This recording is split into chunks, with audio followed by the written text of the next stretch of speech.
Okay, hey everybody, welcome back. If you joined us last time, or if you were watching last time, we talked a lot about some negative things in the press that were taking place, but on the battlefield, what was going on? A win. I mean, after what, March? The siege of Quezon stops in April. But on the battlefield, the VC are pretty much destroyed as a fighting force, and the NVA has taken a ton of casualties. But the damage is done where it needed to be done, and that's in the hearts. We talked about winning the hearts and minds of the Vietnamese people. Yeah, they did it for us. They managed to make us lose the hearts and minds of the American people. Right. Because even people who didn't support the war, generally, they weren't rah, rally the flag. But they thought the idea of having to Vietnam be a democracy was a good thing. Well, nobody wants to see another nation fall to communism. No, it's just no. We've already got Cuba, we've already got North Korea, we've already got the Soviet Union, which they were oppressive. Right. But we don't need another nation that is going to fall to that evil empire, if you will, of. Foreshadowing a little bit. Foreshadowing of the Rambo. Right. Of the Communist Party. But unfortunately, the press does not see it that way. The press sees it as, hey, no, we lost. They took the American embassy for a little bit, and then of course the dead and the wounded. The fact that the United States military could not hold off this attack was just an atrocity. And but as we go through, we'll talk about a lot of this. But that it kind of puts us in this position that on the battlefield things are looking good. We really have the VC on the run. Yeah. We can start taking territory because they just don't have the people to keep us out, and the NVA is kind of regrouping. But at home, the political will is gone, and then. Was it March? MLK is assassinated. He was in April. April of '68. And then later in July or August? June. Yeah, it was before the primary. I forgot. Yeah. So before the primary, RFK is shot in California. Yeah. The turmoil in the streets, as we see at the Democratic Convention in Chicago, yes, is huge, and it doesn't play well to voters. No, when you see a large group of people coming out in anti-war protests, anti-democratic party protests. Well, and you're not just seeing long-haired hippie types. No, you're seeing everybody. We're seeing guys in uniform. Right. We're seeing politicians that were not anti-war 2 years ago. They are now saying that this is a disaster, and I think a lot of it comes back to the betrayal. I agree, and I think a lot of the backlash from the press is also to the fact that they felt complicit in the betrayal. Right. They were telling the American people, we're winning this war from '64 to '67. And unfortunately, the body count, the victories, right. the helping people resettle and building safe villages, all these things were something that the press was helping tout. Yeah. And then it turns out that the VC were just waiting for a sucker punch moment. And they did it in the beginning of '68. Right, in January with 10. Right. And again, by July of '68, the rumbles are starting to grow bigger. By the Democratic primary, you start to see now Mayor Daley from Chicago bringing out what are called daily dozers, where it's a makeshift tank, if you will, with Jimmy Jeeps, and they're just bulldozing with barbed wire on the front of these Jeeps, trying to get people out of the streets, and of course the press is eating it up, and they go plays well. Crazy over it. And that concept of an authoritarian response, if you will, of Mayor Daley. Sure. Surprisingly enough, a Democrat. Yeah. Plays up, and it's going to come back later in our discussion today of what's going on in Vietnam. Right. Is how you respond to protest tells people a lot about who you are. And True. Good or bad. Right. And there's no perfect response.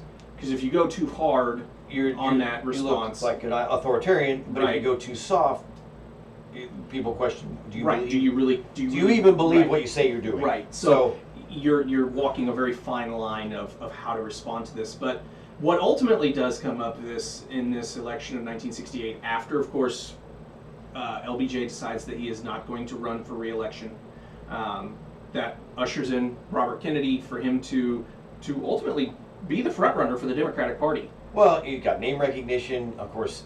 At this point in U.S. history, John F. Kennedy is sanctified. Literally. Yeah, oh, for sure. He was right up there, St. John F. Yeah. And I grew up with that, with literally people with pictures of him on their wall in houses, and I'd go visit friends. It was as bad as the Velvet Elvises. I'm sure. Honestly, it's just people that were just absolutely convinced that he was, I guess, the second coming. I'm like, he was a politician from Massachusetts. Yeah. Not Good or much, bad. Right. Getting shot doesn't elevate your game. Right. And of course, your successor, in a lot of ways, like Lincoln. Right. The successor was the opposite. Inside the same party, but Totally. well, Lincoln, not even the same party, but Yeah. politically, they were not the same creature. Right. They did not believe the same things, even for their party. Right. And so, the Democratic Party is without leadership. Yeah. They are. Because the president, who's Right. typically the leader of his party, Right. has abdicated for all intents and purposes. Sure. And RFK is completely different. And of course, he's got the name. He was Attorney General. Right. He helped with a lot of the early civil rights movement. Right. And he was a senator in his own Yeah. right. And he's running against who? McGovern? Yes. Yes. And I can't remember who all. Wallace breaks off and forms Right. his own Dixiecrat party. Right. But again, you by the election month, by October, November, things are starting to really falter for the Democratic Party. Right. They don't have that strong leadership like they would have had. And of course, we talked about before, if it bleeds, it leads. Yes. Well, the bleeding is still going on in Vietnam, Right. but it's not important bleeding No. because the bleeding is going on in the streets of America. Yep. And so therefore, the war in Vietnam, as far as the TV coverage goes, drops into second and third place. Sure. And we saw the same thing with the Iraq war. Yeah. At times it would be like during the surge, it was like Mhm. the first thing on the news, first 10 minutes Right. of the news. But then when anything happened, like, the run up to like Obamacare, things Right. like that, suddenly you might not get any news from Iraq for that day because the political news of the street Is more now important. Yeah. Right. And so what we find now is the winner, the ultimate winner, Richard Nixon. And honestly, his entire platform, as far as Vietnam goes, is Yeah. peace with honor. Right. We're going to get out of this war, keeping South Vietnam intact so democracy wins, but we're going to reduce our involvement Yes. and let them fight their own war. It's and when you're looking at it, he understands the politics of the situation. Okay, we've been in this war for now what, almost over four full years four, for sure. 4 full years, but intermingled for almost what, over 10 Well, to 12. I mean, 15 since the advisors first went, but I mean, realistically, we didn't get involved in the war Until until 64. 64. So even though And that was late by the time the Marines landed. So, right. I mean, So even though we've only been involved for 3 years, Nixon understands we cannot there's no winning. we cannot win. Right. There's no magic moment when the casualties are too high and Uncle Ho calls Uncle. Yeah. Right. Or Jacques, the general of the NVA, says this war is unwinnable. This And- isn't like World War II, where Right, we there's- have those there's- strategic victories. Right. There's no geographical goal. There's no economic goal. Right. There's just no goal. Right. We're just there. Honestly, we've tried the body count thing and it didn't work. No. And so Nixon, learning from his buddy Goldwater, Right. realizes in the chaos that is the Democratic Party in '68, Yes. realizes that all he has to do is not be crazy. I mean, honestly, Yeah. he doesn't have to be Barry Goldwater crazy, but he doesn't have to come out with specific plans. Nope. There's no reason to. The Democrats will provide the fodder for him to be elected. And they did. And they did. He wins handily, Yes. even with the South, 4 states going to the Dixiecrats. Yes. I know Mississippi and Alabama, is it Georgia and Louisiana as well? I believe those were the other two. But again, Yeah. we talked about this before we started today. The idea that, even though Wallace took maybe a few of those states, it did not do anything to keep the Democrats out or to give Nixon the victory. No, Nixon won the victory handily without those states. Right. It He wouldn't didn't have. need It those wouldn't have states. mattered. Yeah, he got his 270 Yes. well easily. before. He Mhm. also learned his own lesson from 60. Right. He didn't try to campaign in all 50 states, which really hurt him Hit the right. because he just hit a wall physically. But, Yes. he showed up better Good. on TV. Better. He learned his lessons. Yeah. And again, he really, I think maybe against RFK he would have had a run, but I still think he would have won. I think so too. I think it was a Republican year. The Democrats were just too far in. Well, they had the albatross of Vietnam hanging Correct. on their neck, and Yes. there was just no way they could say it wasn't our idea. Right. It was your president, your Congress. It was a Yeah, lot of so- a lot of D's behind their Yeah. names. So I think the foregone conclusion, I mean probably in July Right. after the conventions, was Nixon's going to win. Yes. There's nothing we can do about this. We put up as best a fight as we could with Right. what we have, and Now you worry about the down ballot votes. Make Yes. sure you try to keep as many senators and congressmen as you can. right. But Tricky Dick, not Tricky Dick yet, but he will be. It will be soon. But Richard Nixon definitely has a good understanding of well, how can we at least get out of this war that is going to keep us as much in the positive, in the And I think in January of '69, yeah, when we start seeing this Vietnamization, right, that we're going to turn this war back over to the Vietnamese. We've done our bit. They've had their time to rest and recuperate. Now Right. it's time for them to fight.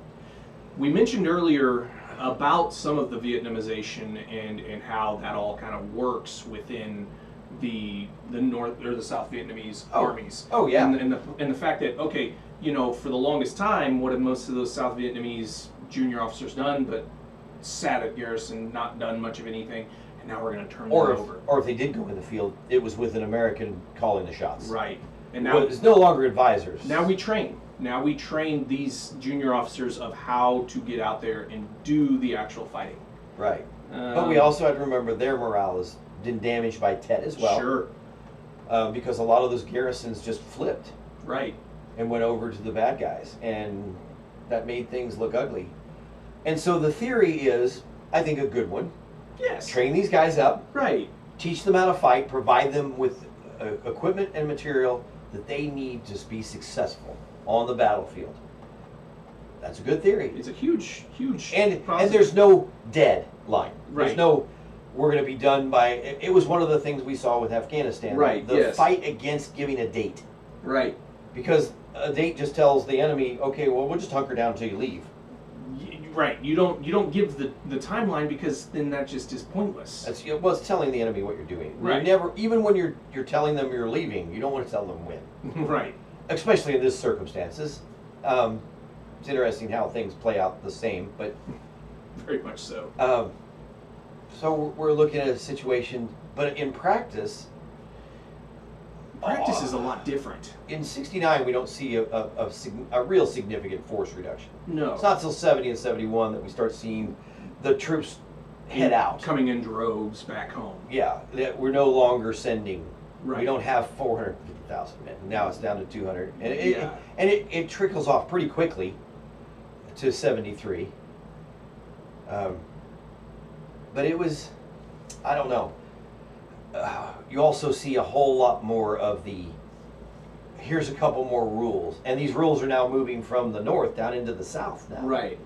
Well, this area is a South Vietnamese held territory, so we have to get permission of 7 different people to drop a bomb. Which, Right, of course, to yes. the guys in the field is just nightmarish. Right. Because you got to realize the Gulf of Tonkin resolution was repealed by Congress. I believe that was early '69 into 1970. Something like that, yeah. That they said we're not going to give you this blank check any longer. President, you're going to have to answer to us. And unfortunately, well, we don't want to see any more. Right, you're not going to win a budget battle, No. which is, of course, where it all really comes down to. Right. Well, that and draft quota. Right. I mean, those are things Congress has its hands on, and can change really dramatically. And so when we talk about the practice of Vietnamization, it's a struggle. It is. It's a struggle, and it's hard to get those junior officers trained up. Right. Because again, you don't have the resources. You don't have the capabilities of saying, "Hey, guess what? And you're going to lead this. You're going to lead this." And we see a shift in a lot of tactics. Yeah. We see, because of the lack of morale on the American side, especially in the Army. Not so much the Marines or the Green Beret or anything like that, but the regular Army. These are vast majority are draftees at this point. They don't want to be there. They don't want to die for a lost cause. They already know it's a lost cause. Yeah. I mean, that writing's on the wall.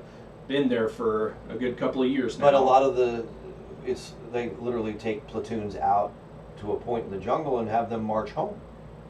Because the only way you get them to go out on patrol. Right. You know, it's no longer we're going to leave from our base and go out and come back. It's you go out there, and the only way you come back is go on patrol. Right. Which of course doesn't do anything to help morale. No, because you don't have any of that good leadership. Because they probably don't know where the heck they're at. Yeah. Or how to get back. Well, and of course, as an institution, the Army especially, from 64 to 69, it's a ticket punch. Yeah, you're right. If you're an officer, you want to get sent to Vietnam at some point, or you're never going to get to have a star. Right. Definitely not a bird. Well, definitely not a star, but maybe not even a bird. Right. And that's a goal if you're a career officer. Yeah, you're right. You know, without that, I have combat time. Right. You know, you don't have that combat infantry badge. I was in country. Right. You know. Without that, but you can kind of see that people shying away for the same reason as the enlisted draftees. They don't want to die. They don't want to die for a lost cause, and Right. of course they don't want to go into a situation where their troops are against them. Sure. In a lot of ways. So morale's crappy, and what's interesting is the amount of, I'm sure it existed to a certain extent before 68, but it's after 68, 69 that you start hearing the stories about the racial rift in the Army. Of course. That wasn't, I'm sure there was racism. I don't have any doubt. You have way too many good old Southern boys. The Civil Rights Act is brand new in 65. So, but I think before that, in a lot of ways, kind of like Korea, you put blacks and whites in foxholes together and a lot of those barriers broke down. After this, it seems like that doesn't happen as much. There's not the team building exercise of wetting your pants together. Right. Right, exactly. You know, fear puts a lot of pressure on your normal understanding of life. Well, it makes you understand very quickly that's your buddy because he wears green. It doesn't matter what his skin color is or his accent. Right. He's your buddy. Yeah. And those are the bad guys. And I'm going to protect whoever is next to me. Because he's going to protect me and everybody's going to be happy. So, Nixon, of course, goes to the peace talks. I think they start in 70. They might have started earlier, but they get kicked off because Kissinger's now in. Yes. Oh, Henry Kissinger. Oh, Henry Kissinger. Oh, my goodness. I don't even want... Real politic man. Uh-huh. Which... You say what you want. Yeah, I'll withhold condemnation to but with the Paris peace talks, the thing is those are so up in the air. Well, they fight over table size and shape. Right.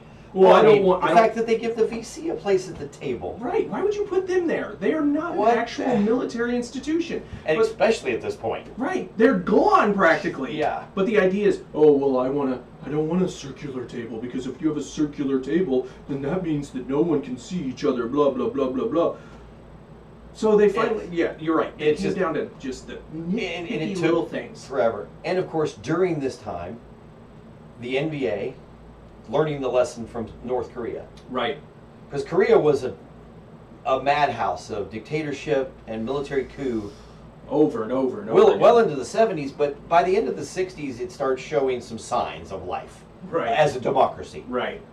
And that's not good for communists. Because, you know, kind of like the old World War I thing, once the boy's seen Paris, he doesn't want to go back on the farm. No, of course not. Once people get a taste of freedom and earning money that they get to keep, they want it more. They don't want to give it up. They want more of it. Right. And so So the North Vietnamese really do learn that lesson, and they just keep pushing, keep the pressure on. going. Because again, if you let up any bit of that pressure, you're going to see revolt. You're going to see some type of a underground coup come through, and you're not going to have any say in that portion any longer. You've lost the war. Well, when the South Vietnamese government, they don't really. I don't know what police power you could give up when you're facing let's be honest. It's not an insurrectionist, boys. It's an invasion. Yeah, right. But you're treating it like it's an insurrection. Right. And so you're trying to have some rule of law. It's sketchy martial law kind of law, but it's still law. Yes. Because it doesn't play well to go crazy because the press will get upset. Oh yeah. I mean, we have the executions video of the chief of police shooting that guy in the street. Well, wasn't an American that was in charge of that area, or was it the South Vietnamese army? Because regardless, he was in charge of that city. Okay, but regardless of it, he was the guy that was dealing with this invader, who literally was caught correct under arms without a uniform, which means by the Geneva Convention, execution is what's next. Yes, but it doesn't play well on TV. Oh no, because of course they cut out anything before. Yes, you just see that like 10 seconds of video. Of course, and which again plays poorly that these South Vietnamese are just a bunch of murderous bastards. Yes, and we haven't shown any of the video. No, of course not. Of the lie pits outside of villages after Tet with the teachers and doctors and nuns. Because why would that matter? Because that doesn't matter. Because that doesn't. Let's be honest. Fit. Yeah, exactly. It doesn't fit the agenda of the reporters on the ground in Vietnam, because they are no longer pro-South. No. They are telling a story to get us out of the war, because Yep. they don't see it as something worth fighting for. Exactly. Which, brings up all the questions of bias in the press, but there they are. I mean, it's not hard to see. No. When you see lopsided reporting in any factor, in any direction, it's pretty easy to tell when it's happening. But anyway, Nixon has to come up with a way. The peace talks are going nowhere. Right. And you got to find some way to take the pressure off South Vietnam, because otherwise Vietnamization is very difficult when you're literally throwing units right out of training straight into a meat grinder. Correct. And so one of his solutions, beyond what we will get to here in just a second, but one of his solutions was that if the North Vietnamese do come down and invade South Vietnam, that the Americans would intervene. Right. Okay, that's really later, 72, 73, because we're still there in large numbers in 71. Right. What, 270,000 troops? I mean, we still got a good bit of manpower on the ground. But we're leaving. Well, we're not really. Yeah, but we're not on a rush. Right. Good point. And I think a lot of the commanders, especially those special operations. I should say special force. Special operations guys are different than special forces. Yes. They do different things. Right. But a lot of them, these guys have gone native in a lot of ways. They speak Vietnamese. They have friends who are Vietnamese. They've lived with Vietnamese. They don't want to see these people crushed. So, and now some of those guys that were there in 64 and 65 are now lieutenant colonels, even generals. Mm-hmm. So they're trying to make a policy that allows the Vietnamese to succeed, South Vietnamese to succeed. Right. But it's very, very difficult because of this pressure, this constant, unrelenting pressure coming down that Ho Chi Minh Trail through Laos and Cambodia into Vietnam, all along the border of Vietnam. Because Vietnam's kind of like a sea, a backward sea facing into Cambodia. So yeah, it's what they call interior lines of communication.